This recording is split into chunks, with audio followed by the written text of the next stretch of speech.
Hey everybody, this is the Sliders Review, and it's Women's History Month, and I'm here today to talk to you about Tagged Season 3. So, originally, like I said before, I was going to make one huge video, but I had to break them down because they got a little too long, and I ran out of storage space. So, the third season takes things in a much more dramatic way. Now, we not only have that of the zoo to still deal with for the most part, they're still lingering around, but now you have the empties and everything. This season is a lot more driven to where everybody is actually, investigating this thing, as opposed to just going about their daily lives and everything, which is something I've been wanting to see for the longest time. Like, they've done it in the past, like investigating, but they went about their normal lives, which was just kind of weird. All the girls that they did the bad stuff in the past, they no longer do and everything. So that's another good thing. Also, this season is the biggest in terms of the cast. They have now added, I think 2 or 3 new cast members to this show and written 2 completely off. One is still, well, 2 of them are still lingering around, but they don't get much screen time. And the cast is very crowded, let's just say that. All the recurring characters from season 2 are now main players in season 3. Also, the new recurring cast in this season are also, once again, main characters in the show. So it's no longer really just about like the main 3, because like now they will you'll have scenes where the new people get focused on and none of the other actual main 3 girls are in the scene with them. That's one way to tell, who are the main and who are the recurring and stuff like that. If you were to have scenes with the recurring people, you will always have at least one of the main characters in there with them. Now it's just like you'll get complete scenes with new random people and stuff like that. Yeah, there are 3 new cast members and stuff. One cast member doesn't make any sense, and I don't understand why they added this person, because it's kind of like with this one person, she just kind of pops in and pops out, but she's integral towards the end of the season. And so one problem with adding this bigger cast is they could have gave some of the roles of the new cast members to cast members that have been there since day one, who doesn't get much screen time, instead of adding a huge cast. To have this big of a cast, you really need multiple episodes instead of just 12. But they do a pretty good job in telling them, but still some people get left behind. The last episode should have been the 11th. The 12th episode is actually very pointless, and it feels like it's trying to go off in a different genre and tell a completely different story, but they're mostly just wrapping up everything that has happened. So basically, the 12th episode is just to tie everything up in the bow to resolve certain storylines, but then add this really odd, bizarre storyline that just popped out of nowhere and gave it a lot of attention towards this episode, mainly in this episode only. And so it just feels out of place. If they would have put that episode earlier in the season, then it would have made a whole lot more sense, or at least give crumbs of it in the other 2 seasons. And the biggest thing to take away from the 3rd season is the departure of one of the main girls. Leah Marie Johnson, who plays Haley, left the show, surprisingly. It's never truly 100% been revealed as to why she was written out of the show. Some fans speculate it's because of the personal problems she was going through in life from certain videos she was posting online. Thankfully, though, from what I can find on the internet, she's in a much better place now. And supposedly she moved to England, gonna start working on music and stuff like that. So hopefully she will take care of herself and not like get back in that bad place she was in before, because nobody wants nothing bad to happen to her. She seems like such a likable, adorable person, and people are like huge fans of hers, you know. But you do miss her in the show and everything, because it's kind of like she was one of the core three. And so like I wish they could have just recast her character or something like that, because there is an empty spot from where her character is now. Granted, like, the whole her and Ash thing wasn't going, not Ash, but her and Sean thing wasn't going nowhere. But they could have found a really interesting storyline for her to be a part of. She could have been the one investigating the whole Nikki murder thing, instead of introducing a new character to, like, do it and stuff. So I think they should have recast. It wouldn't have hurt anything, you know what I'm saying?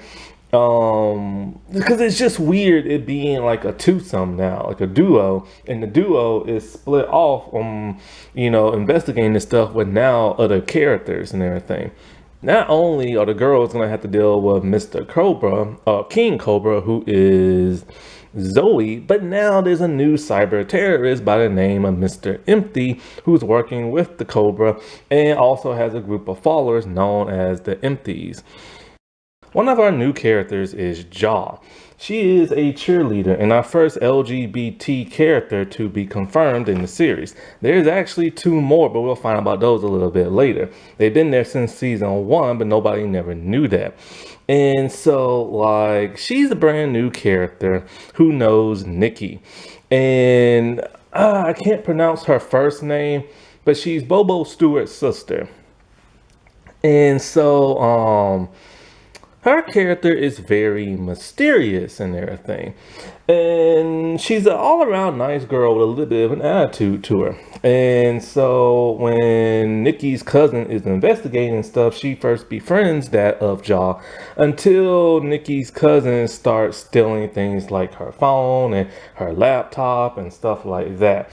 And so when Nikki's cousin, Tessa, and Alicia are investigating, they end up kidnapping Jaw. And Jaw is part of the zoo.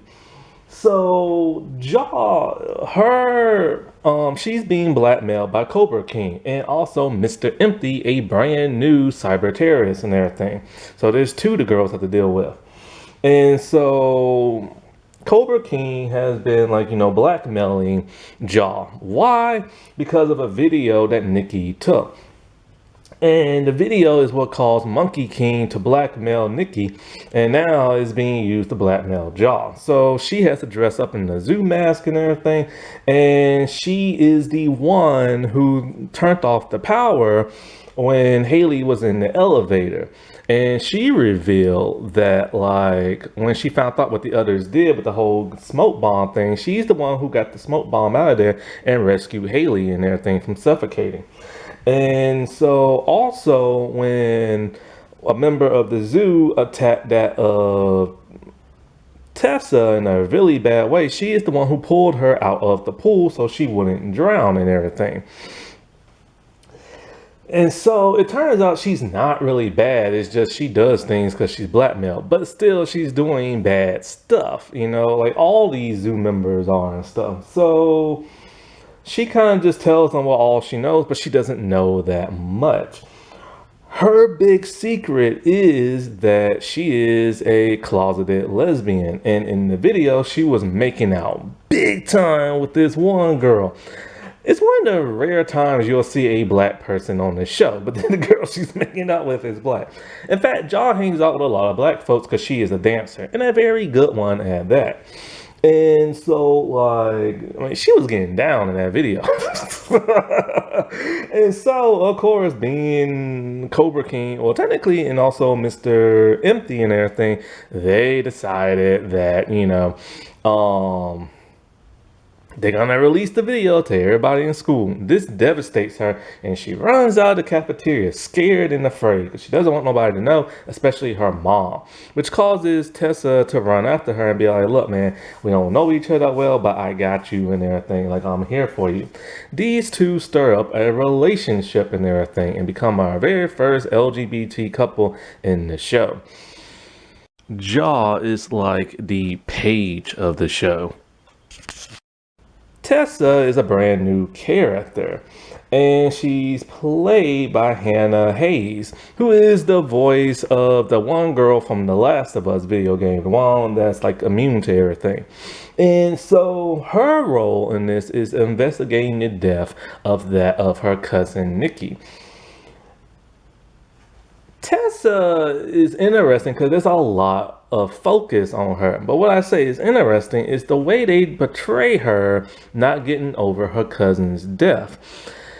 It takes a very bizarre, almost supernatural route whenever she has nightmares. And she's constantly having nightmares of her dead cousin to the point where it looks supernatural and magical. And it takes you out of the show because you're starting to wonder, wait, is there witchcraft in the show or something like that? But no, it's just she's having a very, very vivid nightmare sequence and everything.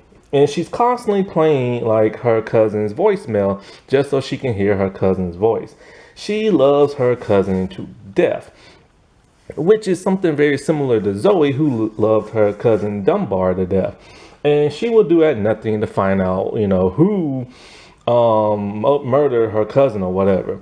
And she's very adamant. She's constantly questioning people and this and that, makes a desperate plea at like a memorial thing at school. She is constantly like on the like investigative narrative, which is something Haley should have been on, but whatever. If they would have recast Haley actress with her, I would have been totally fine instead of introducing a brand new character out of the blue. But hey, whatever, at least she gave us some intriguing investigation stuff. And so like she starts to suspect Jaw and everything because Jaw's acting a little weird, even though she's the best friend of that of Nikki. She steals her cell phone and finds some really weird stuff that shouldn't be on there, and then she steals Jaw's laptop. This causes Mr. Empty to pretend to be Jaw and tell her, give me back my laptop and come along. The moment they say come along, it's a trap. So she heads to the backyard of Jaw's place and she's looking around. There's a pool, and all of a sudden here comes somebody with a baseball bat and whacks the crap out of her head. Whacks her so good her neck twists and everything. She falls in the pool after that. And so you think, holy crap, this is the most intense it's got since that girl got shot in the first episode, in the first season.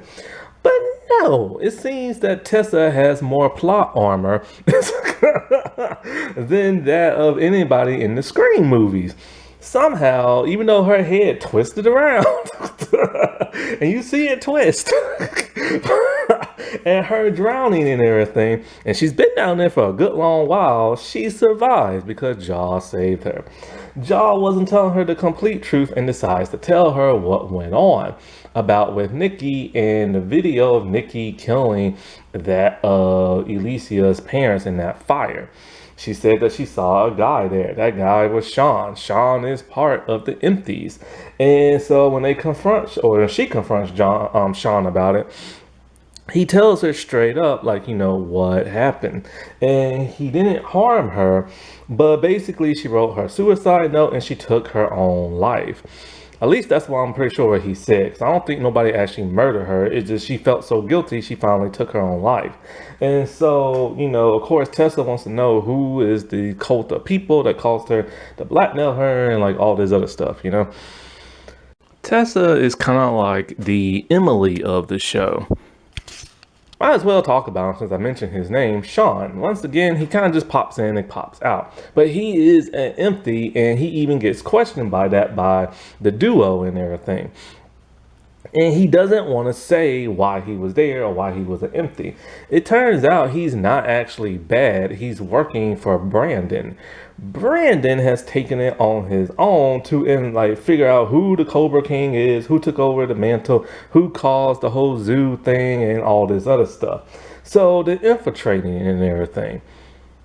Ash. Ash has a very unique role this season. Because of the gunshot wound in season 2, he is now paralyzed and restricted to that of a wheelchair. And he is having difficulties. Because, he used to be like, riding on a skateboard, all that stuff. He can't do it no more. And it really takes a toll on his mind when he watches all these other kids on their skateboards and stuff. Alicia is there for him at first, but then he pushes her away because like he doesn't want her taking care of him. And he really pushes her away to the arms of that of like another man. Also because she hid something from him. And when he finds out what it is, he is furious. See, when he was in the hospital, Zoe came to visit him when he was asleep and she left a box, a little gift. And so Alicia saw the box and she took it and she hid it in her house. Well, like while Ash was in the hospital, he remembers that Zoe's father was dying of cancer there. And he went to go see, like, did she ever check in and stuff like that. And so in a bit of rage and everything, when he couldn't do something, he was trying to grab for something and couldn't do it. Them little claw hand things, them stretchy claw hand things that people have to use and stuff. He couldn't get a glass out the cupboard and kept dropping them, so he was just furious and he knocks over where Alicia hid the box. And when he looked inside it, it was a flash drive. See, him and Zoe got really close to where he told her about his sister.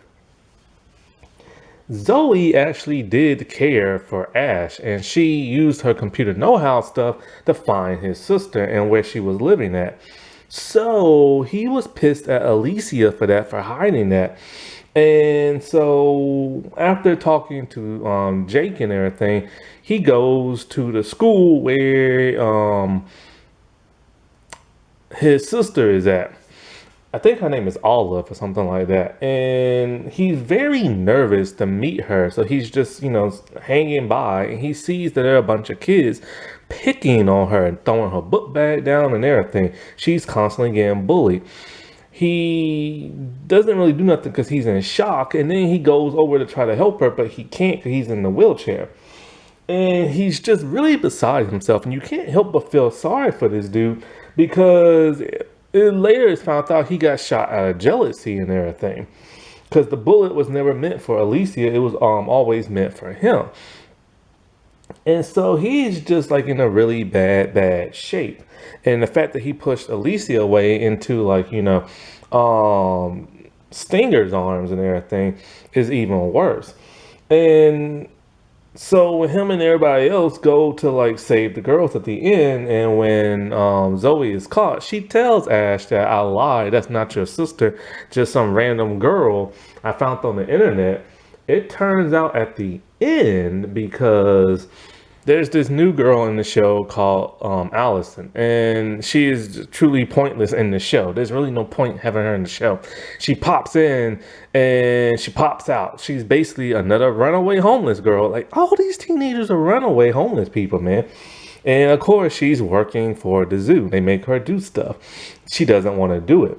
And she doesn't want to go back home, and she's in love with Hawk and everything. Well, after Ronan gets some information from her and everything, at the very, very, very end of the show, where I hate this cliffhanger, she goes to Zoe at juvie and everything. And it turns out that, she tells her she has some information for her or something like that. And then we see Olive, and it turns out she is, in fact, the sister of Ash. So Zoe actually really did help him out and everything. But then she was so pissed about being caught, she just lied to him and stuff. Trevor is kind of like the Lucas of the show.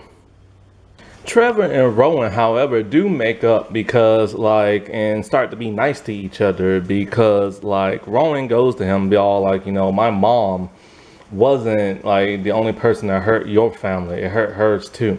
So this now causes them to be friends?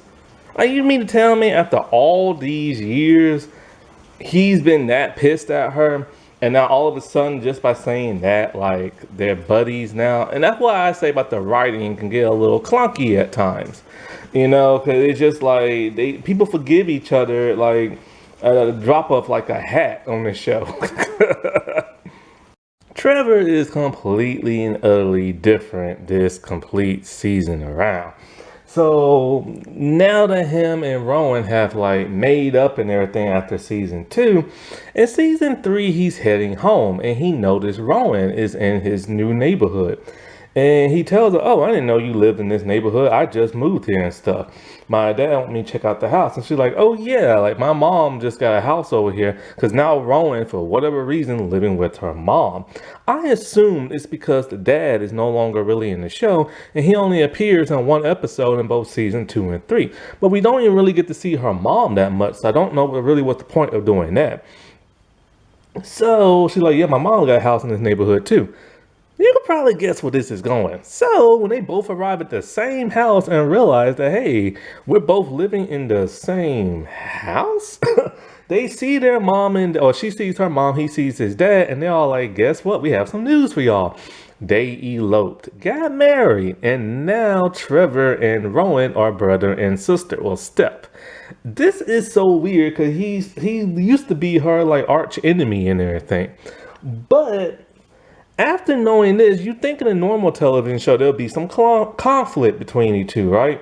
That they will have some bickering. Nope, they decide, okay, let's do the brother and sister thing. How do we do this and everything? We see them shopping together at the grocery store, and he's actually trying to be a good brother to her. Weird. It's just a little too quickly in my opinion, but since this was the last season, I guess whatever. So he's working for Brandon, and Brandon, and Sean are trying to figure out all about Zoe and why she's doing all this. So they're all three of them are working with Rowan, and so they had to give him something to make him special this season. And he's really good at puzzles and figuring out number codes and stuff like that, which really helps in deciphering all this weird stuff that has to do with Zoe and stuff, like a phone number and all this other crap. And so like it turns out that he is constantly now drinking vodka constantly whenever he's upset. But why is he upset, you wonder? See, it turns out off screen, and don't know when this happened, him and Brandon hooked up. I think they kissed or something like that. So it turns out Brandon is bisexual and Trevor is gay.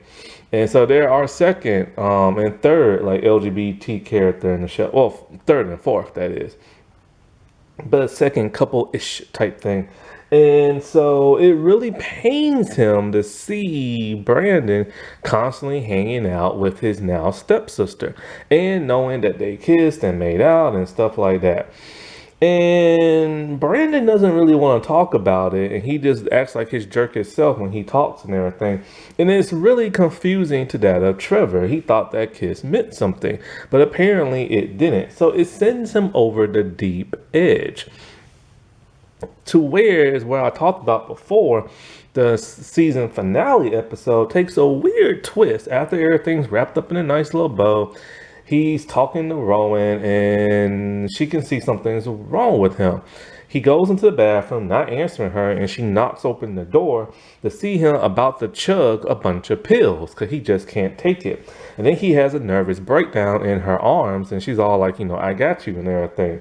He was going to take his own life because his feelings weren't reciprocated by that of Brandon.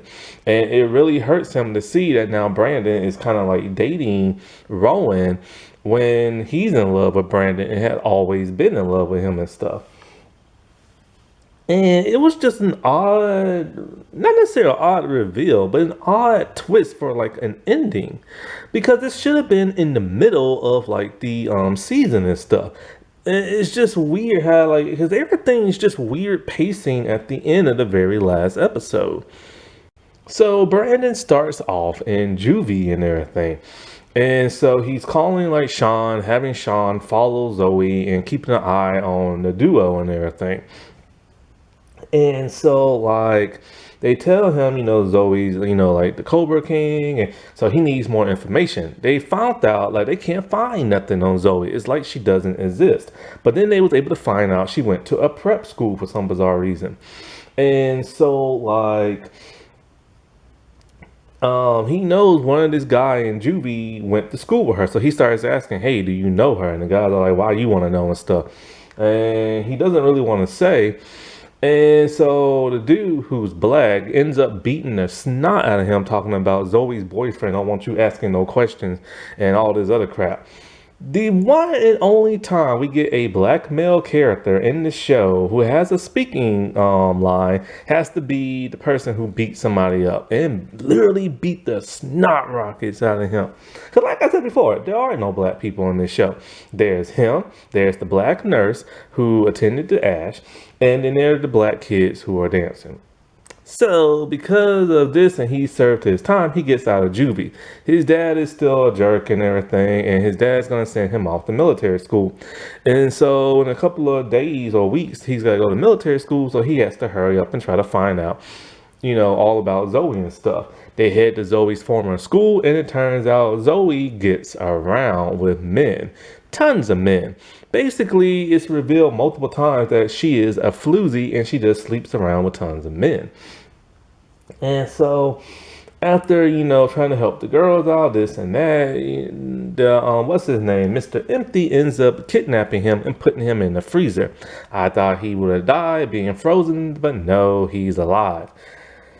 And so it kind of just takes the stakes away from this traumatic thing, And so they're all working together. They find this old VHS tape that belonged to somebody. It belongs to it has all this weird imagery, tons of animals a snake, a cobra, and a monkey, and all this other crap, and and so then there are two symbols, a double snake, which means he knows that has something to do with that of the camp.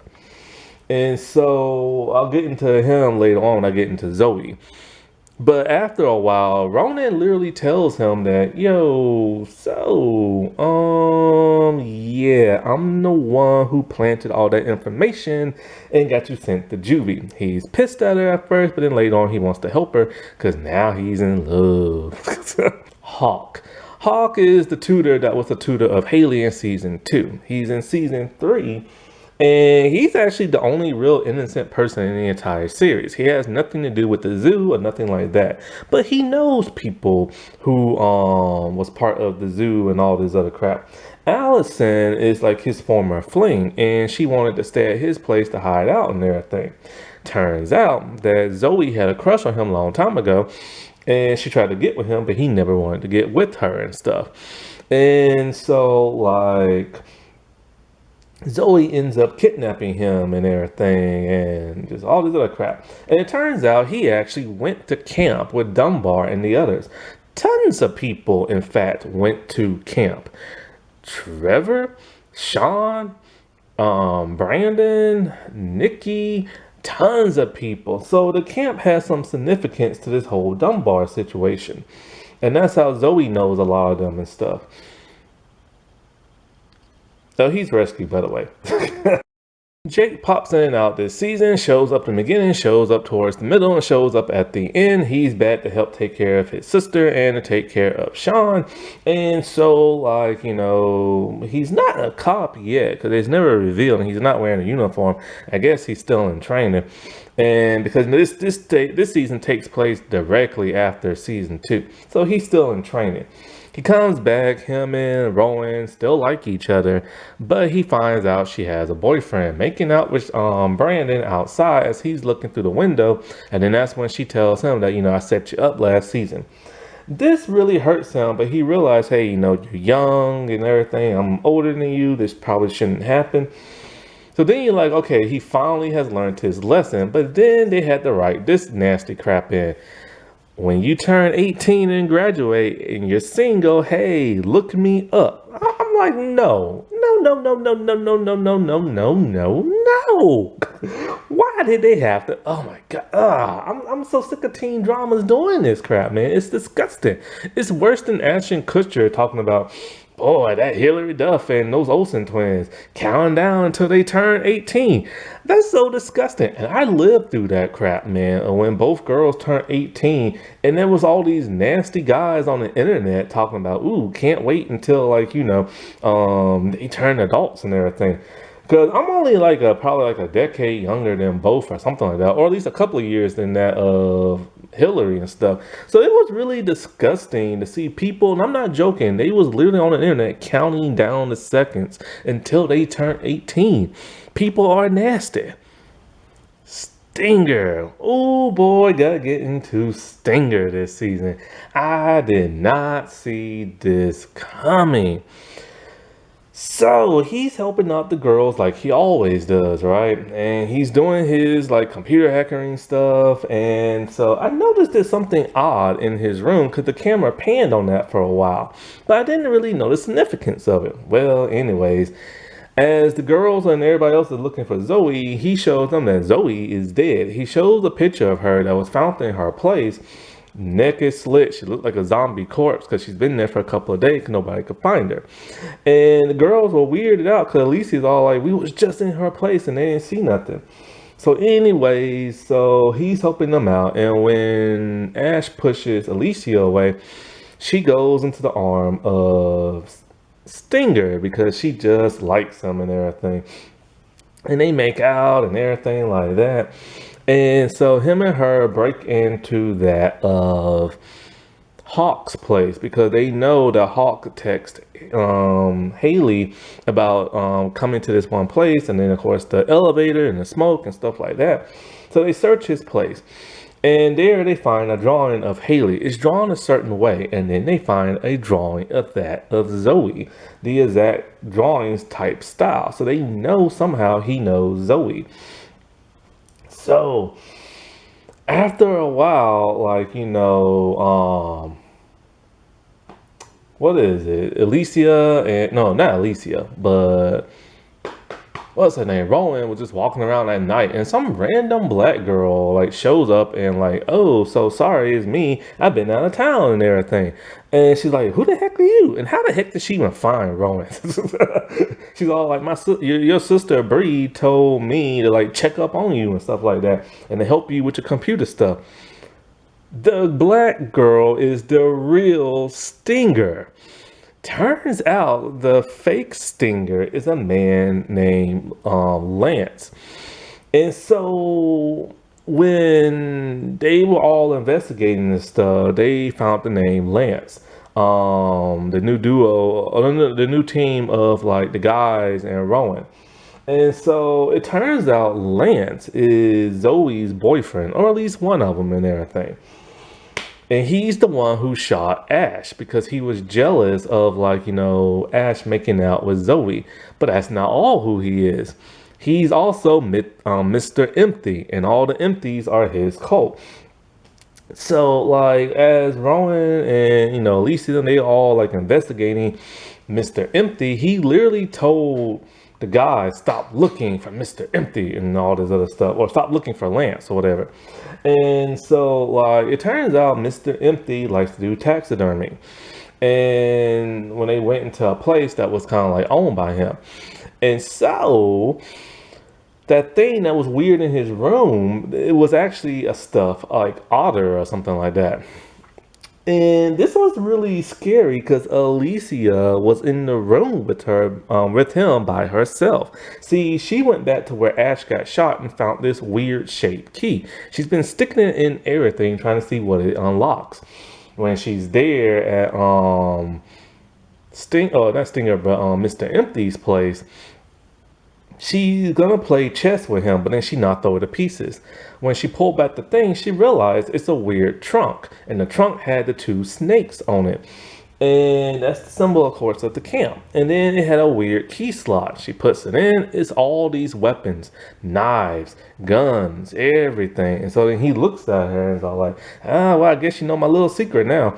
So they struggle, they fight, and he's getting ready to stab her with like a knife or something like that. But Rowan comes in, grabs one of the guns out the chest, and like shoots him and everything. Now, after this, we don't see him no more because he's not cooperating with the cops and stuff. And when he was Mr. Empty, he was the one taking over, like, the Cobra thing had stopped and it was just Mr. Empty. And it was him alerting the girls to do all this and that. So last season, when the Cobra Kings are like, hey, one of y'all have to kill one of them, and they asked him to help make the car bomb and blow Alicia up, he knew straight up that, yo, she's not dead. Now, I wonder, was this retcon for the last season? Because, like, they had this whole thing set up where they pretend like she was dead, and the person's all like, I thought you was dead and everything. Well, how would they know that if they are, why would they say that if they already knew? This is why I think when they found out they got a third season gonna be the last, they decided to just wrap everything up and tie that into him. So I truly believe he might have been the real Stinger in season 2, but then they wrote for this big mystery thing because it was more juicier in season 3. At least that's what I think. Stinger reminds me of AD. Okay, so Alicia, I'm finally getting into the two duo and everything, right? And then I'll get into Zoe last. So Alicia, like, pretty much like I said before, was with Ash, got pushed away, went to Stinger and stuff like that.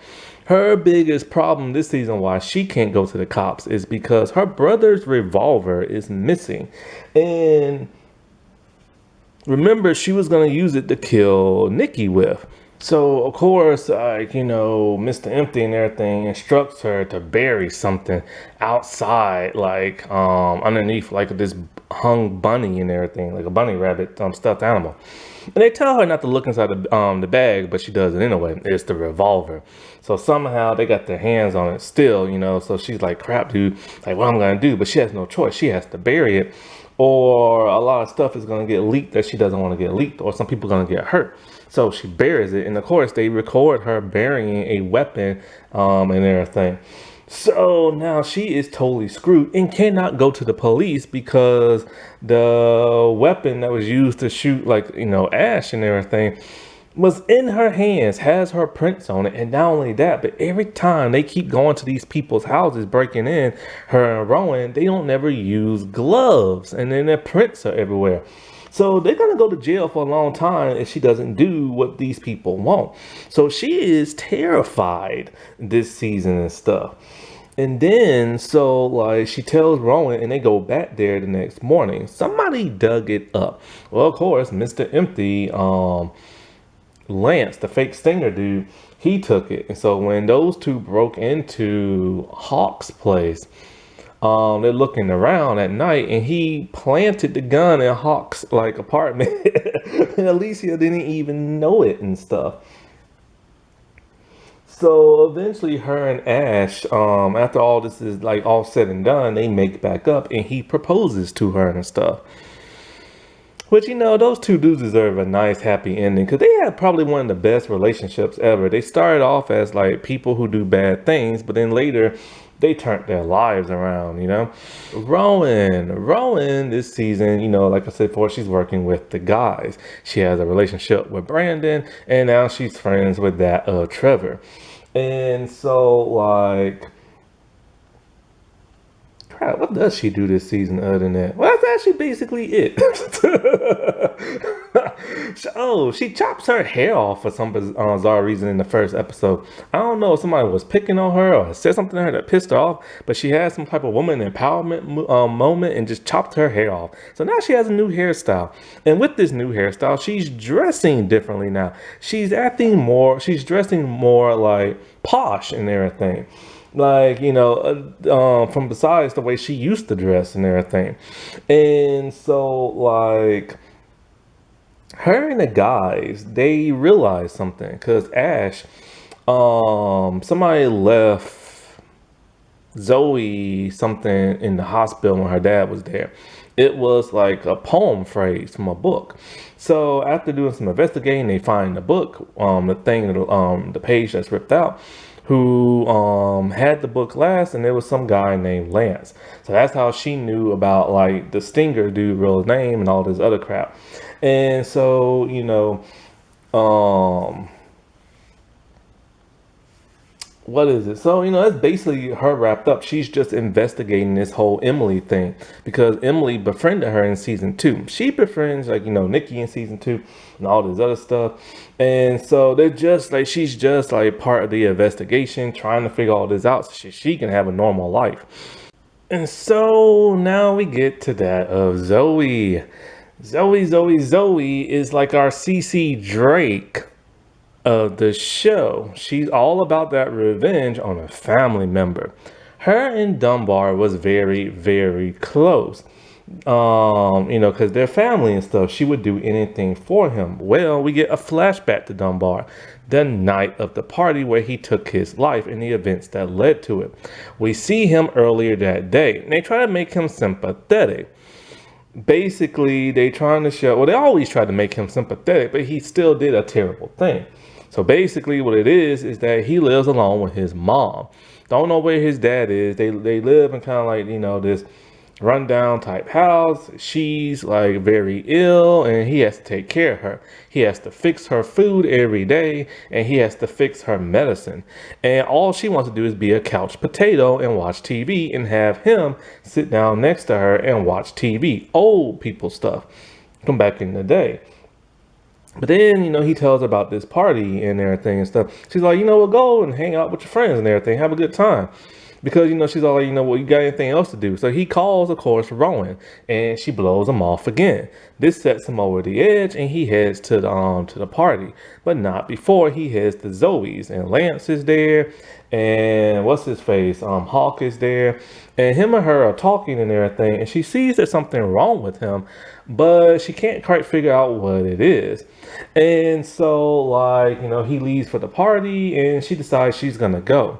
By the time she gets there, everybody's running out scared, and somebody said that, somebody blew their head off and everything. She knows it must be him.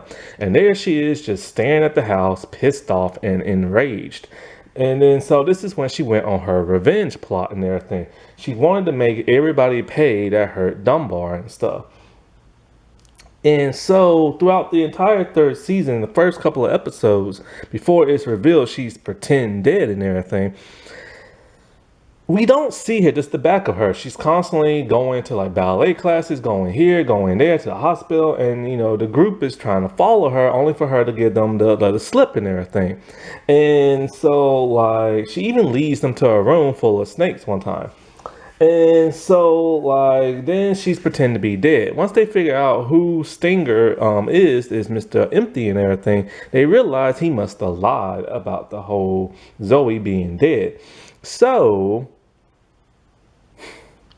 Alicia and Rowan decide they're going to investigate the camp. Because they figure everything has to lead back there, and they need to figure out what the heck happened at that camp. So, of course, like idiots, they go there and don't tell nobody. And they don't bring a bulletproof vest and they don't bring a weapon. You gotta love these teen dramas. So, when they go there, of course, they're confronted by Zoe with a shotgun. She ties them up. And she's gonna hang both of them while wearing those paper mache masks and everything. And so she's revealing her big villainous plan in episode 11 and everything. All this happens in episode 11. So she's revealing the big plan and everything and why she did what she did because she loved her family and you don't mess with family and stuff. And so she's talking about how he was one of the nicest people in the world and y'all did all this to him. She is completely unhinged. And the actress does a great, phenomenal job of selling it. She always plays a good villain like she did on The Gifted. The only thing that's taken away is her claws. She has like these fake nails that are really long. So when she holds the shotgun, it looks very weird. But she's given a great villainous performance, similar to that to the villain of the first Urban Legend movie when she's revealed. And so Hawk is making noise in the other room. So she realizes she needs to stab him again. Because she has a big old knife with blood on it because she stabbed him earlier off screen. So she goes into the room. This is when Rowan is able to squeeze out the rope and free herself and that of Alicia. So then they run off into the woods and everything. Pretty smart, but the car is now gone. Where Rowan got this car, I have no idea, because technically she doesn't have a car. Neither does Alicia no more. But anyway, they're running in the woods. Out comes Miss Oakley with the shotgun, talking about these are my woods and this is my camp. And I know everything's this. So she chases after them. They don't even have time to grab the axe that's in the wood stump. And so she eventually catches up to them and everything. And so this is when Rowan, for whatever reason, decides she's gonna egg Zoe off and piss her off with a shotgun directly in front of her. And Lisa's kind of like, "What the heck are you doing?" But for whatever reason, Rowan is trying to be like so tough. Dude, you have a double gun barrel in your face. Like, what are you doing? So we hear a gunshot, but we don't know who got shot. Nobody did. All of a sudden, here comes the zoo with rifles in hand. Zoe's feeling pretty good about herself until she realizes they point the gun at her. Everybody unmasked themselves, and apparently it's the entire cast. They figured out the location of, like, the camp and everything Brandon did, so they decided to show up with rifles in hand and masks and everything like that. And then the cops show up and they tell everybody put the guns down. So apparently, and then you hear Jake talking about, I called in some friends of mine. They ain't no friends of yours because you ain't a cop yet, dude. And so we see her dad finally in the show again. And so Zoe is taken off and everything and sent to juvie. And it's just a little kind of far-fetched that the entire cast is now showing up and is now in like these like zoo masks with rifles. Jaw, Tessa, Brandon, Trevor, and Sean, and even Mr. Wannabe Cop himself, Jake.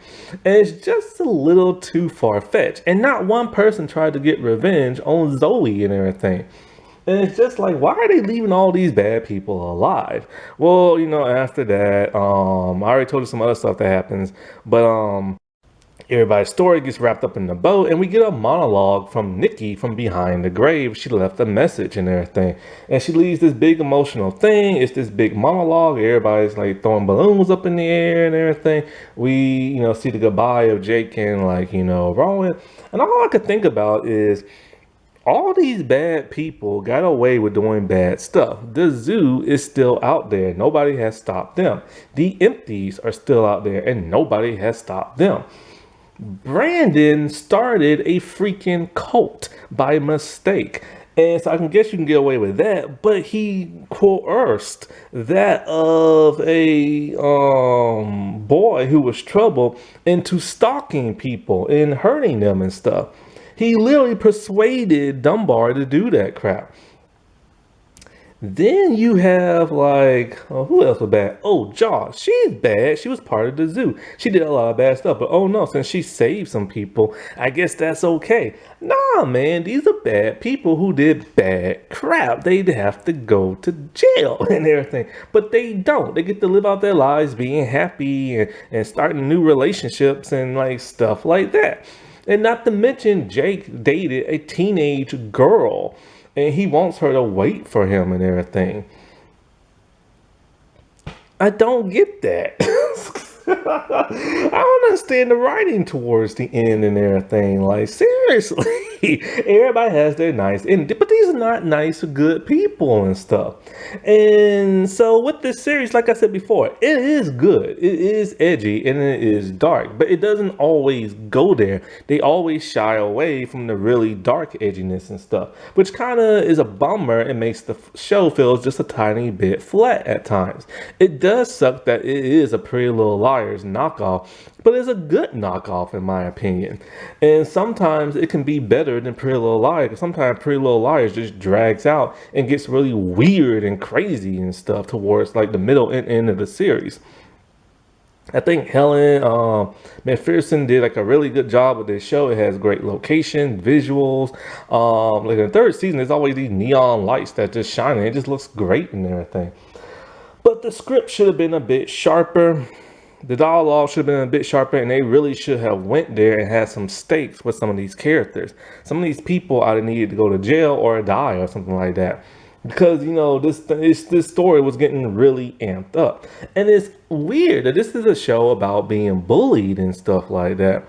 And the people, who bully folks, and the people who's like, oh, I'm a vigilante, I'm going to stop the bullies, they end up bullying people and doing very dangerous stuff. But it is a nice little message of teaching people don't bully folks, because you never know what's going to happen and how a person is going to react. That's why you shouldn't make fun of people and stuff. And that's the problem with a lot of people in this world, especially that of young folks.